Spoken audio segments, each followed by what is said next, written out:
Hi అండి, welcome to my channel. ఈరోజు video ఏంటంటే నేను స్వీట్ కార్న్ వడ చేశాను అనమాట. ఎలా చేశాను ఏంటని చెప్పి ఈ వీడియోలో మీకు చూపిద్దాం అనుకుంటున్నాను. అయితే నేను స్వీట్ కార్న్ ఉంచే లోపు మా యూక దాన్ని ఎలగలా కొరికిస్తుంది అనమాట.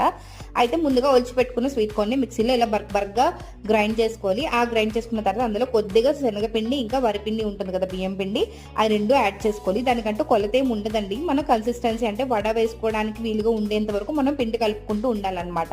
ఆ తర్వాత ఉల్లిపాయ, పచ్చిమిర్చి అండ్ కొంచెం కొరియాండర్, సాల్ట్ వేసి బాగా కలుపుకొని ఇక్కడ చూసారా ఇలాగా నాకు వడ వచ్చే కన్సిస్టెన్సీ సెట్ అయిందా లేదా అని చెప్పి నేను చెక్ చేసుకుంటాను అనమాట. మీరు కూడా అలా చెక్ చేసుకున్న తర్వాత ఒక పాన్ పెట్టేసి, మనం డీప్ ఫ్రై ఏం చేసుకోవట్లేదండి, జస్ట్ నార్మల్ గా పైన రోస్ట్ చేసుకుంటున్నాం అనమాట. కానీ ఇది చాలా టేస్టీగా ఉంటుంది, ఉడుకోకుండా ఉంటుంది, అలా ఏం ఉండదు అనమాట. టేస్ట్ అయితే చాలా బాగా వస్తుంది.